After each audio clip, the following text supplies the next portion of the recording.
Can I thank all of our vendors, but in particular thank CoreLogic, REB and Reach Australia for their support of Agents AI. I'm sure you agree with me that without their support and all of you and all of our speakers, both from yesterday and coming up today, this event would not be possible. It's been great to mingle with a few of you this morning and to just hear the great feedback on yesterday, and it's so good that all of you, certainly those who I've spoken to, are pumped for another day of insights and inspiration, most importantly. We've got a jam-packed agenda today, so we'll get underway, but some of the highlights that are coming up throughout today include an interview and a panel discussion with Emily Morgan, who leads up EXP Australia, but also Glenn Sanford, the ex-EXP founder. We've also got Drew McTavish from PropPick, as well as Glenn Catino joining via Zoom before lunch. And then we've got a panel discussion after lunch, how groups are adopting AI with Emily Morgan, Mark Tiwi, Bo Miller and Manos Findakis from the Agents Agency. We'll also hear from Casey McDonald from CoreLogic following the panel. And then we'll once again, after afternoon tea, we'll hear from John Hallaby from Market Buy. I'm sure you all enjoyed his session yesterday with Max. I know I got a lot out of it, so thank you. I'm sure John will again have plenty to offer in the afternoon to keep us going as we get to the home stretch. Then we've got Seth Watts from Campaign Agent. What a great get and what a great success story Campaign Agent is. And I know Seth to be the ultimate professional, so you'll get a lot out of his session. Please stick around for that, even though I'm not, because I've got a plane to catch. But Peter Schrav, you'll be in his capable hands. Eb tells me he's quite capable. Anyway, and then we'll wrap up at 4:30. But that's a bit of a snapshot for what promises to be a very exciting and educational day. With nothing further to say, can I please get you to give Peter Schrav a big round of applause to headline our fireside chat with Kylie Davis from the PropTech Association. Thank you. Thank you. Thank you. This particular session's not about me. It's about a very dear friend of mine. Joining us actually from the Philippines is Kylie Davis. For those of you who aren't aware of Kylie Davis, we'll put her up on the screen in a minute. Kylie is the president of the PropTech Association of Australia. Most of you would be unaware of that association, am I right? Ever heard of a PropTech Association of Australia? No, I see a lot of people shaking their heads. Aside from that, Kylie's probably one of the more influential or most influential people in property technology in Australia, and we're lucky to have her with us all the way from the Philippines. Kylie, can you hear me?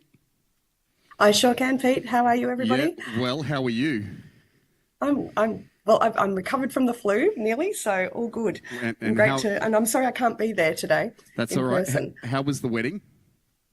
The wedding was incredible. It was the full Instagrammable moment from start to finish for 11 hours. And it was dry. So just to clarify, it wasn't Kylie's wedding. It was one of her. No, it wasn't my wedding. Offshore staff members. I think you were the walk the person down the aisle, weren't you? Is that what you did? No. So I was Mark, my husband, and I. We were the godparents of the bride and groom, which is a Filipino tradition. So we were part of the wedding party, and it was for Jill, who is one of my longest employee. Yeah, so just on that, we often hear about offshore staffing.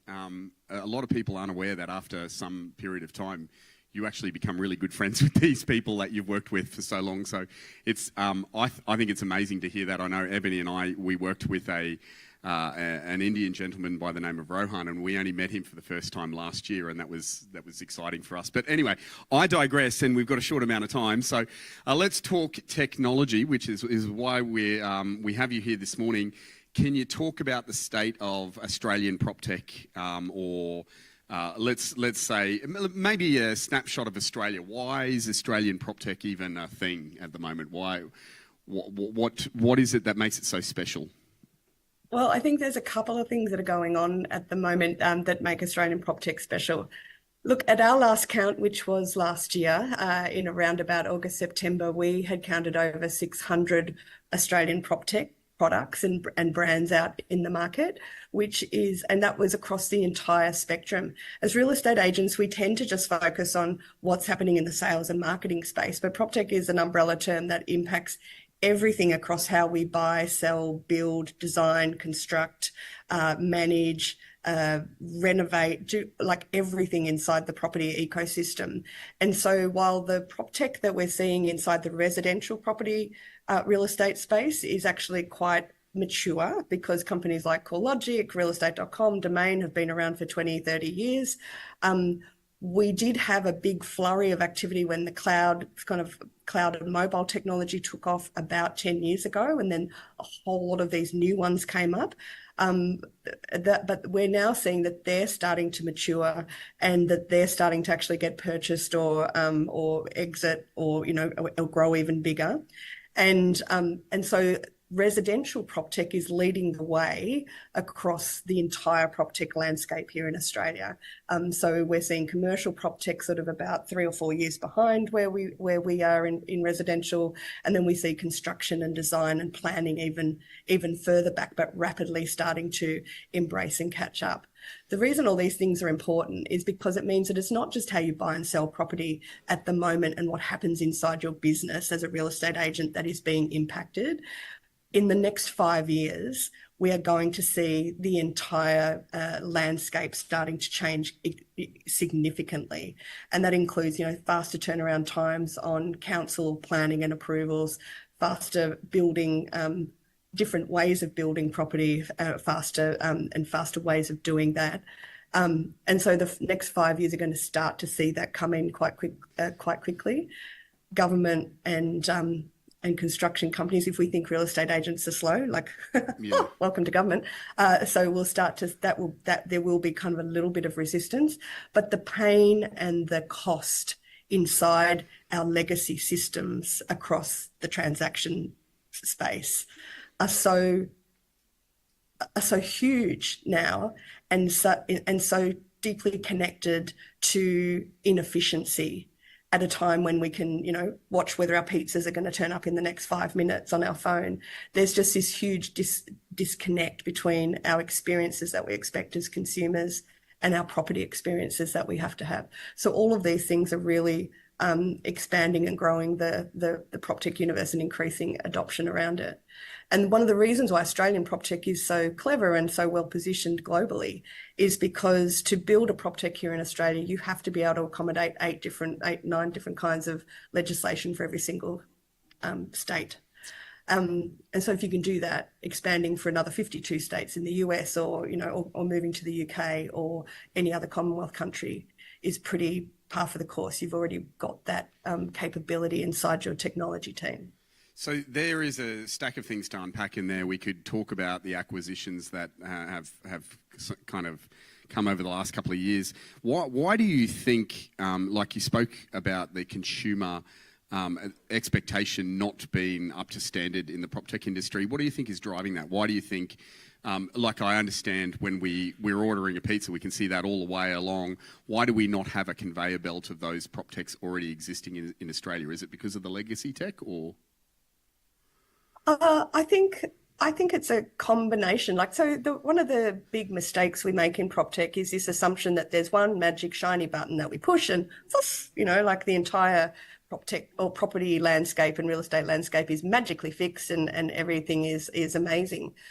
One of the key things that has gone on over the last 10 years, especially in PropTech, is inch wide, narrow deep capability on key things that are wrong or broken or painful. And I don't say these things to make them negative. I just say that because they're painful experiences.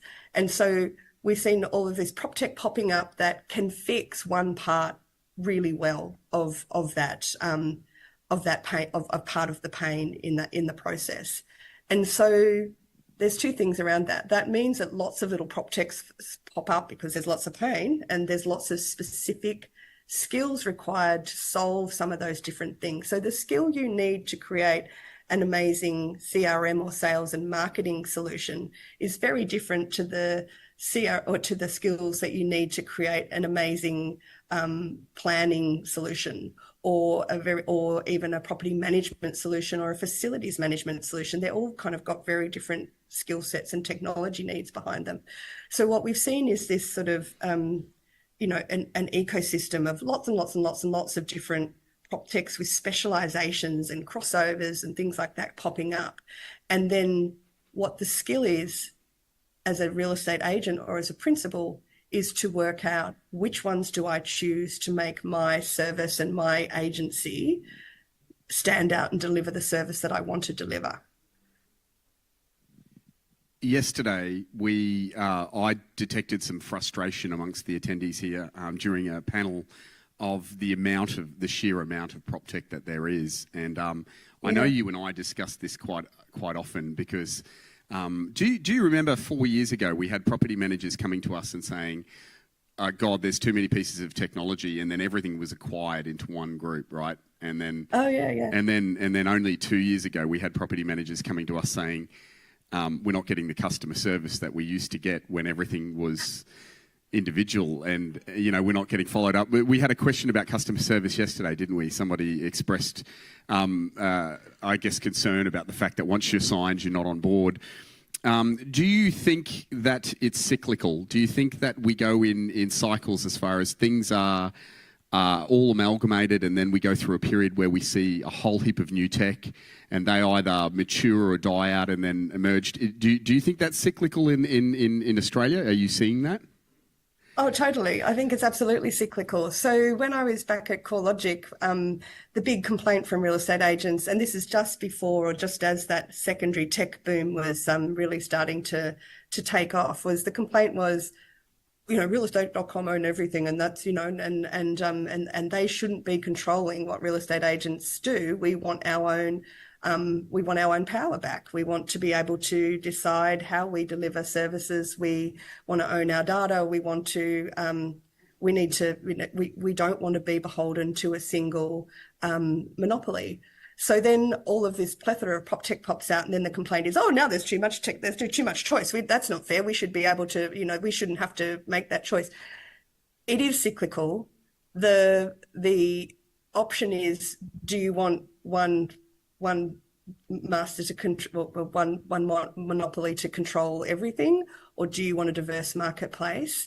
And rather than complaining about the number of prop techs out there, probably a better thing to focus on is, what skills do I need as a principal or as an agent or as a CTO inside a real estate company to work out which ones I should look at?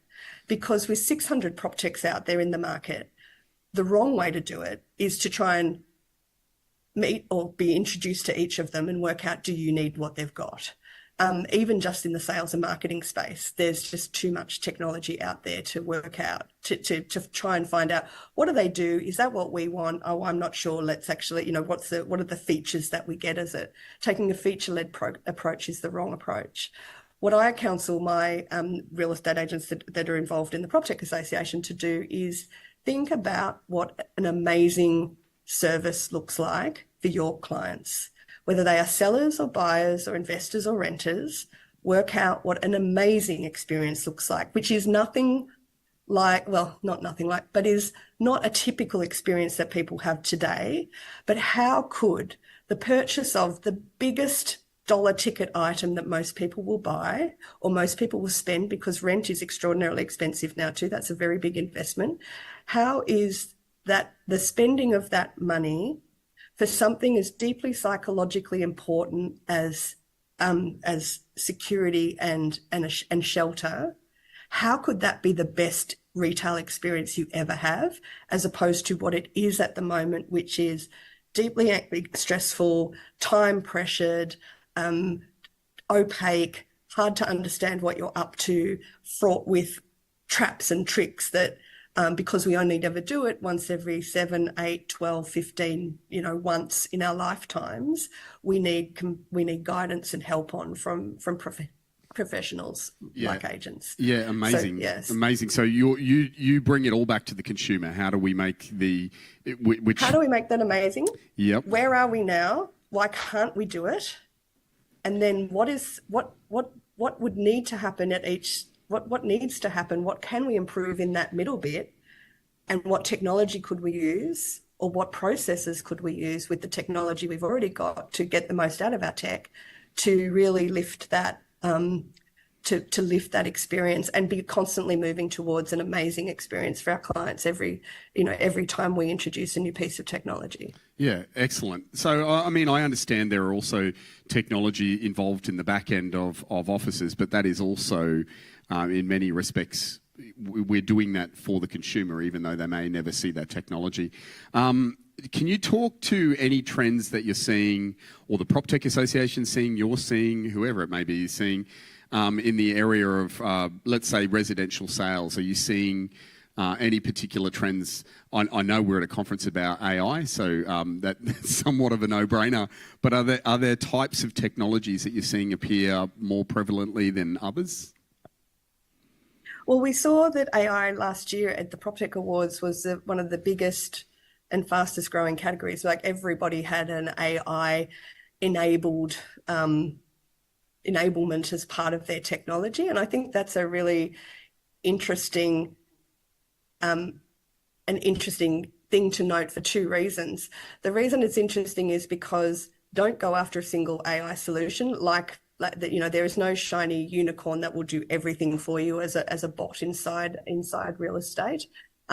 But look at the ways that AI can be enhancing and improving and automating the busy work and the hamster wheel work that your team or your guys are getting caught up in, which leaves them too strung out, exhausted, distracted to do great customer service or to have one-on-one communication with humans.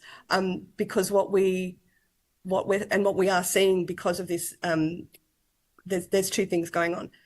AI can only work if there's really good data structures in place. So you can't just go out and, well, I mean, you can jump onto ChatGPT and start typing stuff, but that's only working because there's a huge big data set sitting behind it. But inside the real estate space, for AI to work the way we want it to work, to make these amazing experiences, we need to have really good data structures and systems sitting behind our own businesses so that we can extract the IP out of our own businesses and be matching that up to what we see out in the known data universe. And that is where the real wealth lies. Then the AI sits over the top of that to automate and derive insights and get more out of and speed up the work that we are doing that at the moment is taking all of our time, energy, and sapping our will to live.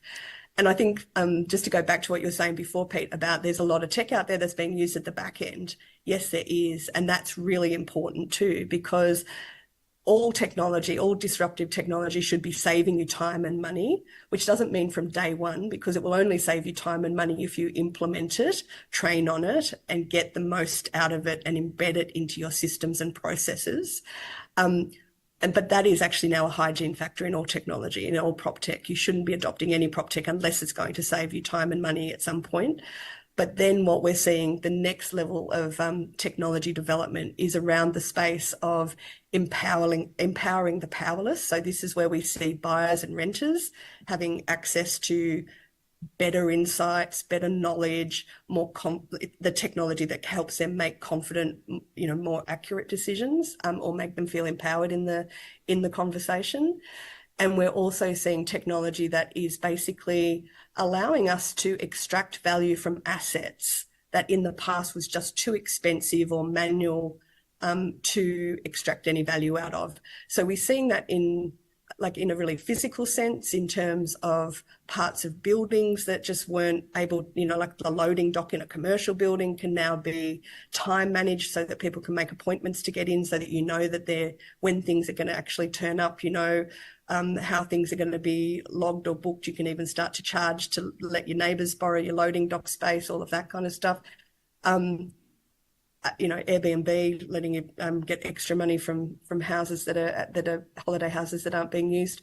But the other asset is that time and resource of your people, and how can you use the time that they've got, that instead of making 250 phone calls from leads off Facebook, which are really just people saying, I love that house, I wish I could live there, actually, and trying to phone all of those people, how can you actually start to clean them up more in a more automated and digital way so that the 10 people that you contact from those Facebook leads are actually really qualified, and you know that where they are in the funnel, how ready they are to act, and you've got a whole lot more information about them that qualifies them, which makes a phone call and the time chasing them on the phone worthwhile. Yeah. So to summarise 5 minutes of your talking, but you are Sorry. you are suggesting that it's in the systems, processes, and efficiencies that we're seeing a lot of AI in that area. But you're also suggesting that we're going to see a lot more come for the consumer that, let's say, doesn't have the fiduciary interest, because I think there's a lot of pain points in that particular area at the moment. And for those of you who are uncertain of what that word is, the consumer without the fiduciary interest is the purchaser or the tenant. They seem to be the ones that are. Yesterday we spoke about the ethics, or sitting on the ethical index. Tanja said that we were sitting at the bottom of it. The people who are voting us that at the moment are not the seller or the landlord. It is the purchaser and the tenant. So that's where, as an industry, I feel we have to do more, and the prop tech industry probably has to do more as well in bridging that gap. Kylie, why the hell is there a prop tech association?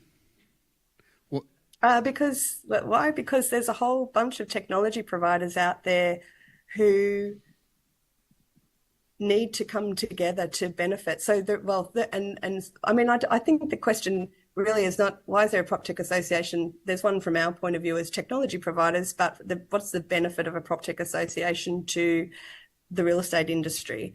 And well, that was the next question, but thank you for okay, sorry. So the reason for that is because technology that operates in its own silos is not great tech. We need to come together as an industry to understand who's who in the zoo, what's everyone building, how are they building it, what's best practice look like, what are our customers, which are you guys, saying to all of us that actually we should start to act on as an industry rather than just responding to individually. So when we try to divide and conquer or handle things like silos, we saw this during COVID. Individual responses to individual problems are not always the best way to solve a problem. And so what that's meaning across the real estate space is things like APIs, common access to data, security standards. How do we actually start to have a common understanding of how they operate so that you guys don't need to worry about individually, does this particular prop tech that I'm using have all the right things, that we're actually starting to get our house in order as an industry and make things easier for you. Yeah, do you think that's potentially the prop tech's biggest challenge is understanding the people who actually use their software in some kind of way, or is there a bigger challenge than that? I think, I think like all technology businesses, understanding what our customers need and understanding their pain points is a really key part of the role of a good prop tech company. I think though that often what our clients think they need, what they think they want versus what they need or what is possible, which they might not have considered because they're not playing in our sandbox all the time, are different things. And so it's a collaborative journey to which prop techs need to do better to explain their technology in simple, plain English that makes it easy to understand the value and the benefits. And we heard that yesterday. Not all of us are good at that. Yeah, not all of us are good at that. We did hear that yesterday. Going to be honest though, not all real estate agents are great at explaining their value either, and that's why we have cost cutting, right, and commission cutting. So take that.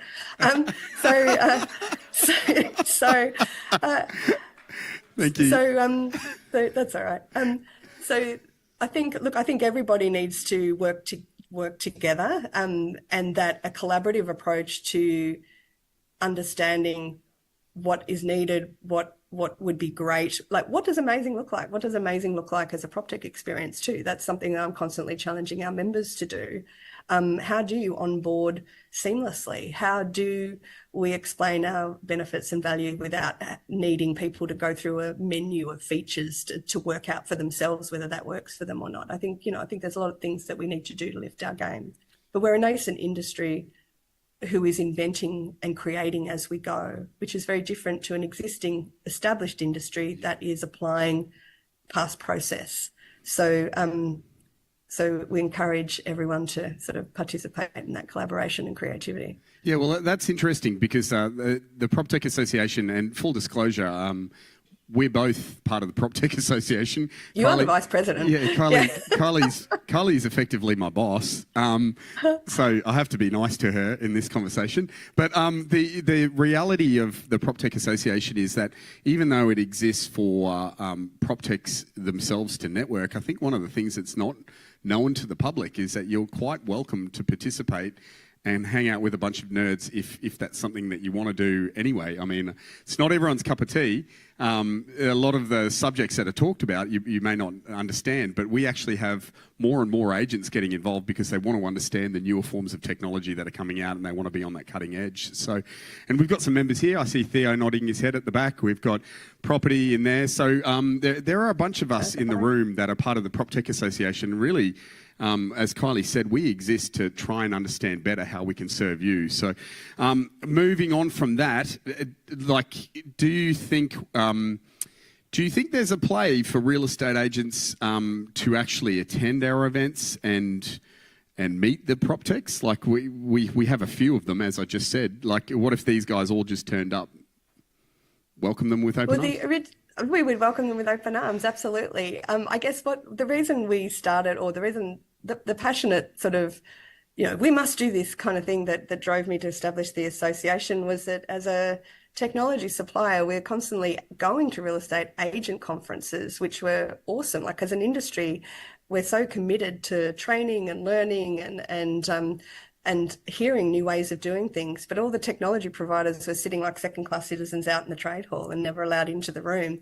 And so what we wanted to do as part of the association was, and also at the awards ceremonies, like the agents were winning awards for the way that they used our tech. Yeah. So we kind of wanted to redress that balance in our own little universe, like not offend or upset anybody, but like let's have our own little sandpit where we play, where we can do those things for ourselves. So you're very welcome to come along and get your propeller hat, because we will have them this year at the forum, and geek out with us. We will be talking a lot of stuff about very big data sets, and not just AI as in isn't this cool what it can do, but as in how does the back end of it work and what are the machinations of it.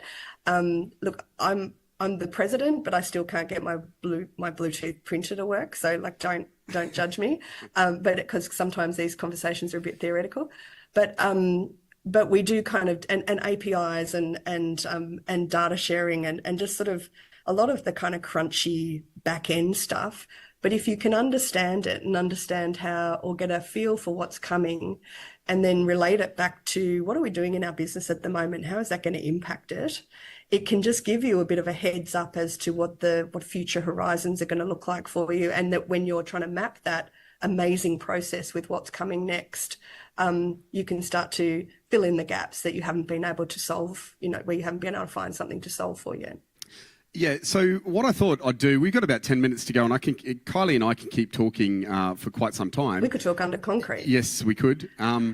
Is there pressing questions from you guys as real estate agents as to, what's happening in the tech industry that you want to throw at Kylie? Is there anyone with a question that they want to ask Kylie? Yep, well, we got one at the front row. What's your name? Felicity. Thank you. So Kylie, I was just wondering, I've actually written this down so I don't forget what I wanted to ask. What's the PropTech Association doing to encourage PropTech companies to create products that plug into one another in a better way? And because some of our biggest frustrations arise from the increasing need to subscribe to many PropTechs that don't seem to speak to one another, don't seem to transfer data in a way that we can utilise, and it just keeps increasing the cost and increasing the number of things that we need to learn. So it's actually, it's there to save us time and energy, but it's actually costing a lot more in time and energy as well as money. Yeah. Yeah, I think that's a great question. And look, we are coming to the association's coming up for 3 years old, 4 years this year. So we have, and that is absolutely on our radar to get, and one of the reasons why we come together to try and remove those barriers. We're at this awkward point in time, though, in terms of technology and disruption, and across the board, not just in real estate, but in all of the disruption that we're facing. And that is things get harder before they get easier, because what happens, and this is where AI is going to go to make our lives a lot easier in the near future, is we need humans to move the information from one piece of tech to the next, like that and that's so while you're saving time inside the tech, you're losing time sort of going, okay, now we need to move this to this bit, now we need to move this to this bit. As an industry association, we are working on coming up with standardization and an agreed guidelines as to how everybody needs to integrate and to make that a lot more seamless and flawless. It's not as easy as it sounds, because cybersecurity is so excruciatingly, important at the moment, because every time you move data from one spot to the next, there's a risk that there can be a breach. So there's a lot of thinking going into what that needs to look like, but it is absolutely on the agenda. I think too, don't let that stuff put you off. Understand that that's where the future cost savings are going to come from. Because here's the thing: if we decide, oh look, we don't want to use tech, I'm just going to use my mobile phone, like that's everything I need. You need more people. And people are infinitely more expensive than a subscription to technology. And so even while at the moment there might be 1 or 2 or 3 more subscriptions on your credit card than you would like to see, my advice would be to make sure you're really clear on everything that technology that you've already purchased does. Make sure that the technology providers that you're using make the most of their free training, because most of them have really good onboarding or training, which they do through videos or webinars and all of that sort of stuff. Make your team spend time each fortnight, each month, just for a couple of hours sitting down and learning some of those watching some of those videos. Because if we don't set it as a process and we don't set it as training, then we tend to think, oh, I'll get round to that. I'll learn that when I need to. And then we never learn it, because we're always so busy trying to do all the things that, to make it all work together, if we don't invest that time to make it work. But once you do that, you actually get a better understanding of, oh, okay, I didn't know this actually could do all of these things. So maybe I don't need that subscription over there. Or maybe I can have a conversation with that other prop tech about, I know I can do all of this stuff, make this work in with here, and then I'll come over to you. It changes the types of conversations we've got a follow-up question. Interestingly, on that, HubSpot, the world's largest CRM, have a stat that I think it's 98% of their users only use 5% of the potential of the CRM. And if you translate that across to all of the other tech that's out there, it's quite possible that you own subscriptions to tech that already solve for a problem that you're not solving for at the moment. So anyway, follow-up question, Felicity, right? So the follow-up question that I have on that is that, we all know as agents especially, we don't utilise anything anywhere near as well as we could. But in some instances, I'm also seeing, we try a lot of different tech, and a lot of the times the questions that we're asking and what we're being told and promised from the tech companies isn't necessarily the problem that it solves.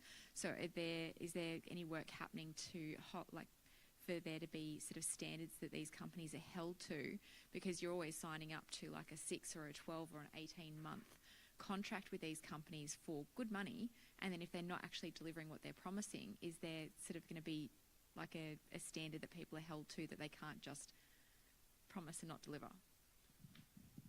Well, I can answer part of that. Did you catch that question, Kylie? I did, yep. I think there's a real problem if you're signing up to a service that holds you to a 6 or 12 or 18-month subscription, doesn't do what it said it would. That's a consumer law issue. To be quite Absolutely. To be quite frank, you should be entitled to get out of that contract. Someone may fight you on it, but one of the things that I would encourage everyone to do before they actually enter a 6 or a 12 or an 18-month contract is to go through a demo or a trial process. There's no way that I'd be implementing something into my business unless I was sure it did exactly what it did. And if they were unable to give you that demo or trial process, well, I'd ask some serious questions about whether you want to. I think there's some good due diligence you can do on a prop tech as well before you sign up to them, and to understand that prop techs kind of fall into about 3 basic categories. There are startups that are deeply experimental. This is a beta product. They have a hypothesis about what they think the pain point and the problem is, and they have an idea that they are iterating as quickly as possible to create a beta that works to start to solve that pain point. They're usually under 3 years old, and their technology will be really experimental. So they might have something that you think, that sounds amazing, that's absolutely what we need, but understand that they are usually cash strapped, running on the smell of fumes, very founder led, and while their concept of what they're building to is probably incredible and amazing and very cutting edge, bleeding edge almost, their ability to deliver to that will be limited. So it doesn't mean, I'm not saying in any case don't use them. I'm saying be very mindful when you go into a business relationship with a startup prop tech as to how you are going to roll them out. And I say this from experience, do not roll them out across 600 agent offices on day one. Like, roll them out to 6 and see how that goes, or a 10% of your database to see how that works, and to get the bugs out of it, because there will be bugs in a startup piece of tech. The next level is a scale up. These guys have been going from anywhere between sort of 3, 5 to 10 years. They've got tech that works. They're still building and they're still improving it. They have money behind them. They're doing okay. They're starting to win a lot more client base. They've got more than 10% market share. They're usually over 30. And so these are the names that you start to see popping up that are making waves in the technology space, and so these guys are usually a better bet. They're better known. They've got more trusted tech, but they will still have things that they're doing that are experimental, that they won't have that there will still be tricks and tips with. They will be keen to partner with you on testing out that stuff. But again, if you're going to be a crash test dummy, then maybe negotiate with them on how you're going to handle that commercially. And then the last bit are the established suppliers, who are known, trusted, have tech that's been out there forever. Everybody's using it. The reason I'm sharing all these 3 different types with you is that each type of prop tech has a different, and it doesn't matter whether it's construction, planning, sales and marketing, AI, automation, off the plan, whatever. They all have a risk, a risk kind of applied to them. And if you're really low risk, then just go with the established tech and make sure you work that established tech as hard as you can to get the most value out of it, to differentiate your agency, because it's the same tech everyone else is using. If you want technology to be the thing that's really differentiating you in the market, then work really hard and double down on how you test and roll out new tech and get the bugs out of it, and partner up with the younger prop techs, and then in the middle just manage the commercial relationship. We are almost out of time, Kylie. Just before we go, do you have any final word that you'd give to the real estate agents in the room about technology in general, about their thoughts around it, about operating businesses in technology? Do you have any final thoughts before we leave you to hopefully a holiday in the Philippines? Yeah, coming up. Excuse me. So there's technology is a little bit like shopping at Bunnings. Like, we all go to Bunnings because we want to improve like what our house looks like. We've got grand visions for how our home's going to look, but just going to Bunnings with the intention of buying, 5 screws and something to add to the wall, and then you come home with a barbecue and 5 pieces of furniture that you didn't know, and you spent 5 times as much. That actually doesn't improve the house. It's how you use what you've bought that actually creates the renovation. And we need to apply that same recognition around the technology that we've got. I think we also need to go into prop tech relationships with our eyes open. We need to really grill the prop techs that we're working with. Go with a wish list of what you want out of it, and anything that you've identified that might be an issue. Because here's the thing, that, like I said before, the technology isn't a shiny button. The technology is only as good as the processes and structures that you have in place with your people to help them understand what they need to be doing, how they can do it better, how to automate it, how to create a consistent result, regardless of what day it is or regardless of what fresh hell each day blows at you from, that walk through the door in terms of your clients. You need to be able to tie all of this back to human stuff. And that's why I'm actually here in the Philippines with my team that are based here, because if you can get outsourcing right and you can do a great brief and you can work with a team remotely and get them to be able to elevate and improve your service levels, then adding the technology to it makes complete sense and becomes a hell of a lot easier. And in fact, you've actually done all the groundwork for it. So processes, really good data structures, and then focus on the people in the equation. Kylie, thank you so much for taking time out of your trip to the Philippines. We really appreciate you being here. I'll see you when you get back in person. But could you please give a big round of applause for Kylie Davis? Thank you. Thanks, guys.